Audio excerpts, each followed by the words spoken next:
There is a certain kind of person you have probably met before. They never raise their voice. They never rush to prove a point. They never seem desperate to be noticed. Yet the moment they walk into a room, something changes. People look at them without knowing exactly why. Not because they are louder, not because they are richer, not because they demand attention, but because their presence feels complete. Most people spend their entire lives trying to create that effect, buying things they cannot afford, saying things they do not truly believe, living a life designed to impress people who will forget them tomorrow, and they never stop to ask a terrifying question. What if the harder you try to impress people, the less valuable you actually become? Arthur Schopenhauer believed this was one of the greatest psychological traps ever created.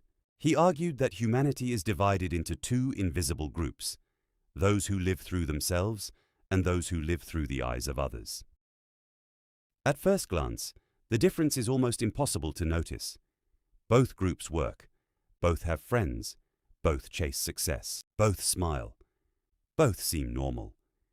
But inside, they are living completely different lives. One wakes up asking, "What do I want?"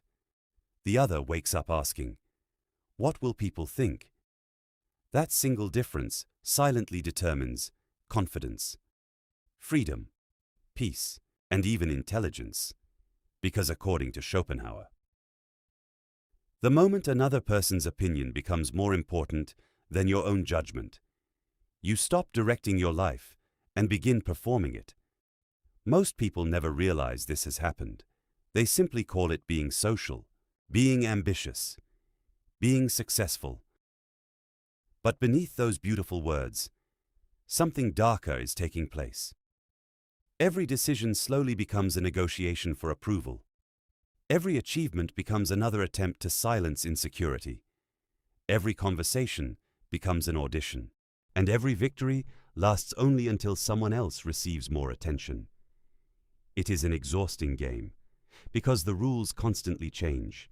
No matter how much recognition you receive, someone will always have more. Someone will always look smarter, richer, more attractive, more admired, which means the race never ends. That is why so many people appear successful on the outside, while quietly collapsing on the inside. Schopenhauer understood this centuries before social media, long before likes, followers, luxury brands, or public image became everyday obsessions. He saw something hidden beneath human behavior. People rarely suffer because they lack value. They suffer because they cannot stop comparing their value, and comparison creates a prison with invisible walls. The cruelest part: most prisoners never notice the cage. They decorate it, they compete inside it, they defend it, they even teach others to enter it. Imagine spending decades building a version of yourself, only to discover it was never really yours. Imagine realizing that many of your biggest decisions were made to satisfy people who were never thinking about you in the first place. That realization is uncomfortable, because it forces you to confront a possibility most people avoid. Maybe the person you have been trying so hard to impress never had the power you imagined. Maybe you gave them that power, without realizing it. Schopenhauer believed there are only three things that define your existence: what you are, what you have, and what you appear to be in the minds of other people. Surprisingly, he considered the third one to be the least valuable, even though society treats it as the most important. Think about that for a moment. You can spend years building an image, but you will never fully control how another person interprets it. Someone may admire you, another may envy you, another may misunderstand you completely. The same action, the same words, the same person, yet hundreds of different opinions, which means you are sacrificing real energy for something that never truly belonged to you. That is why chasing approval becomes one of the most expensive investments a human being can make. You give away your attention, your peace, your identity, in exchange for something temporary, something unstable, something impossible to own. The truly intelligent person recognizes this much earlier than everyone else. Not because they stopped caring about people, but because they stopped allowing strangers to decide their worth. And from that moment, everything begins to change. Their confidence no longer depends on applause. Their decisions become quieter, stronger, more deliberate, because they finally understand a truth that most people spend their entire lives avoiding. The opinion inside your own mind will always shape your future far more than the opinions inside someone else's. And this is where Schopenhauer introduces perhaps his most uncomfortable observation of all. The desperate need to impress others is almost never a sign of strength. It is usually evidence of something much deeper. If someone constantly needs to prove how intelligent they are, it usually means they are still trying to convince themselves.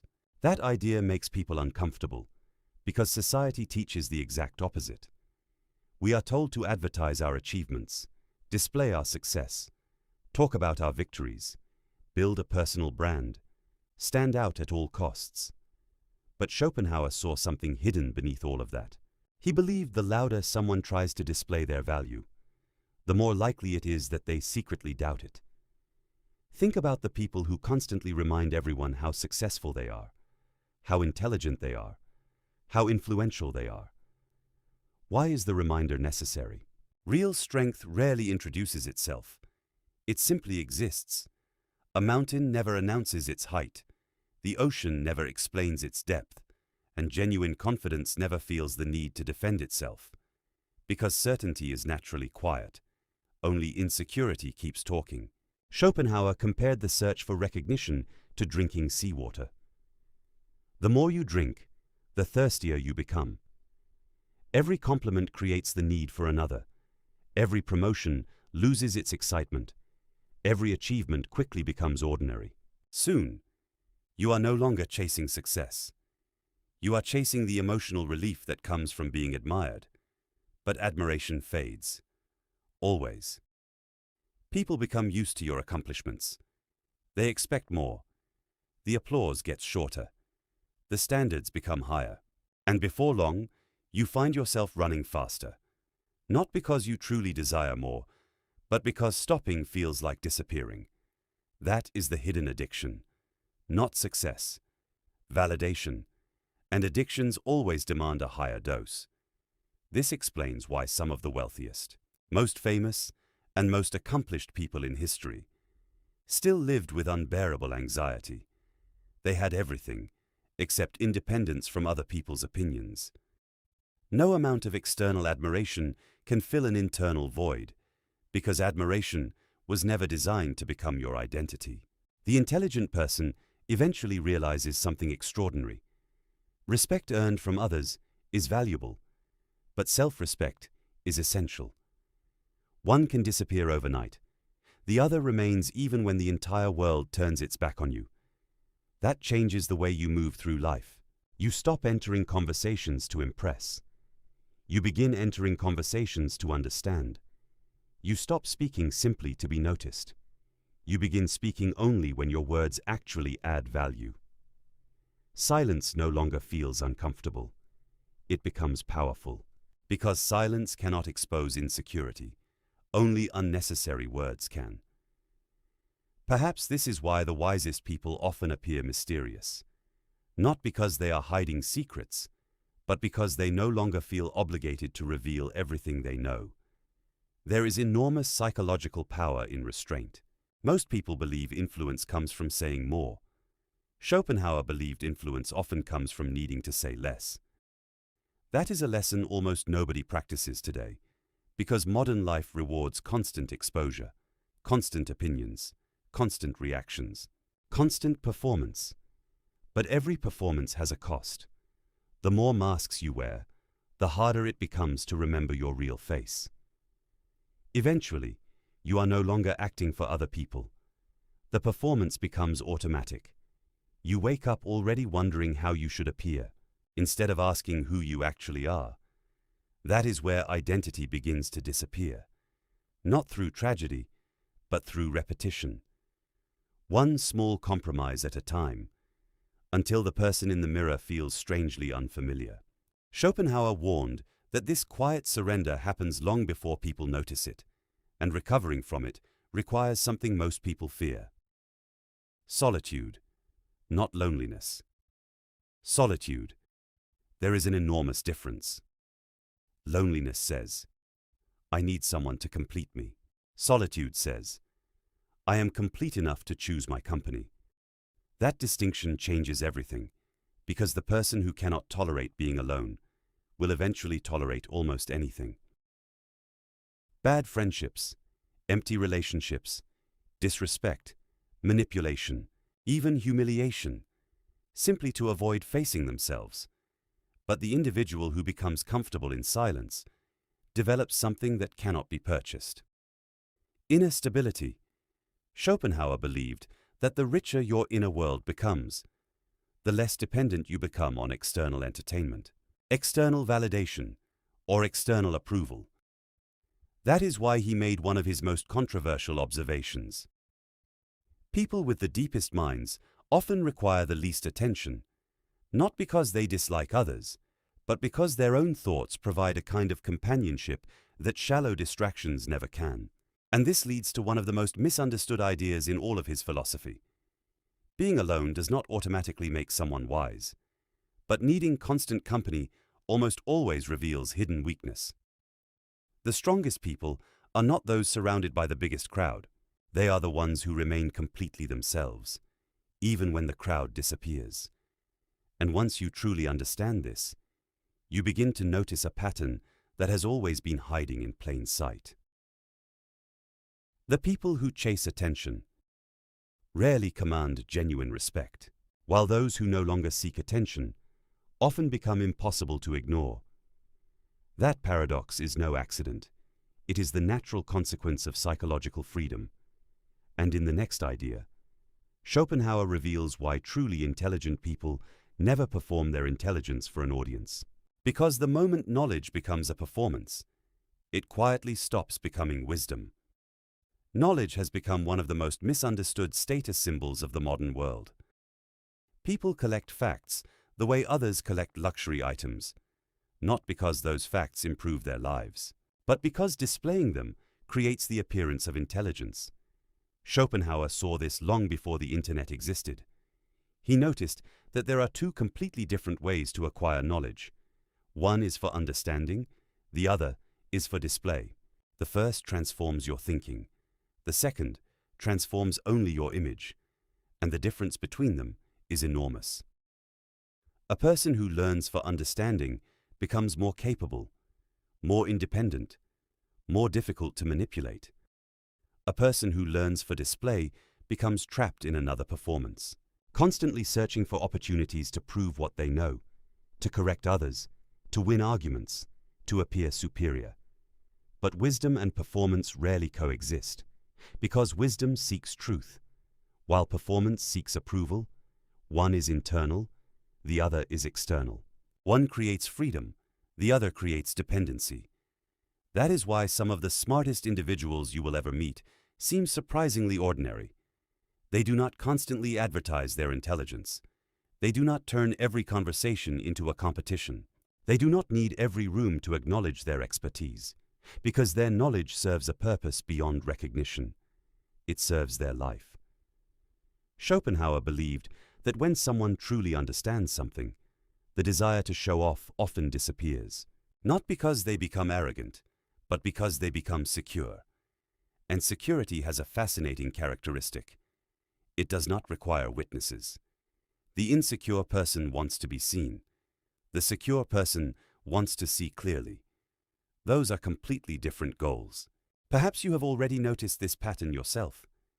The people who endlessly talk about being intelligent rarely impress anyone for long. Meanwhile, the individuals who rarely mention their abilities often leave the strongest impression, not through performance, but through presence, not through claims, but through results. Because reality eventually reveals what words only promise. And this brings us to the question that may change the way you evaluate your entire life. A question so simple that most people overlook its power, yet so devastating that it exposes hidden motives almost instantly. Schopenhauer indirectly suggested a test for freedom, a test that separates genuine conviction from social performance. The question is this: would you still do it if nobody ever knew? Think about that carefully. Would you still buy it? If nobody saw it, would you still pursue that goal? If nobody applauded it, would you still post it? If nobody reacted to it, would you still say it? If nobody admired your opinion afterward? Most people never ask themselves these questions because the answers can be uncomfortable, sometimes embarrassing, sometimes painful, because they reveal how much of our behavior is driven by invisible audiences. Audiences that may not even exist. We imagine their judgment, their approval, their criticism, and then we build our lives around those imaginary reactions. Schopenhauer believed this is one of the greatest obstacles to freedom. Not physical chains, psychological chains. The need to be perceived a certain way. The need to be validated. The need to maintain an image. Because once those needs take control, you are no longer making choices. You are managing impressions, and there is no finish line in that game. No final victory, no lasting satisfaction. There is always another audience, another expectation, another standard, another performance. But something remarkable happens when you begin filtering your decisions through that question. Would I still do this if nobody ever knew? Suddenly, many desires disappear. Many ambitions lose their shine. Many insecurities reveal themselves. And what remains is often far more authentic than what came before. Because now your actions begin emerging from values, not applause, from conviction, not image, from identity, not performance. That is where freedom starts. Not when people admire you, not when society approves of you, not when you finally achieve enough status, but when your choices no longer require permission from the crowd. And this is the deeper message hidden beneath Schopenhauer's philosophy. He was not teaching people to hate society. He was teaching them to stop becoming prisoners of it. There is a difference, a very important difference. You can enjoy relationships, friendships, success, recognition, and still remain internally free. The problem begins when those things become the source of your value. Because whatever becomes the source of your value eventually becomes your master. Schopenhauer wanted people to understand a difficult truth. Every ounce of energy spent trying to appear valuable is energy stolen from becoming valuable. Every moment spent performing is a moment not spent developing. Every obsession with image delays the construction of character, and character is ultimately what remains. Long after appearances fade, long after trends change, long after public opinion moves on to its next distraction, the intelligent person understands this. They still work hard, still pursue excellence, still communicate, still contribute, but they no longer outsource their worth. They no longer measure their life through applause. They measure it through alignment. Alignment between what they believe, what they say, and what they do. Ironically, that is exactly why they become so compelling. Because authenticity possesses a magnetism that performance can never imitate. People sense it, even when they cannot explain it. They recognize the difference between someone who is trying to impress and someone who no longer needs to. And perhaps that is the ultimate paradox. The moment you stop chasing admiration, you become more worthy of it. The moment you stop seeking approval, you become more respectable. The moment you stop performing, you become more powerful. Not because others changed, but because you did. So before you leave, ask yourself one final question. How much of your life would remain exactly the same if nobody were watching? The answer might reveal more about your freedom than anything else.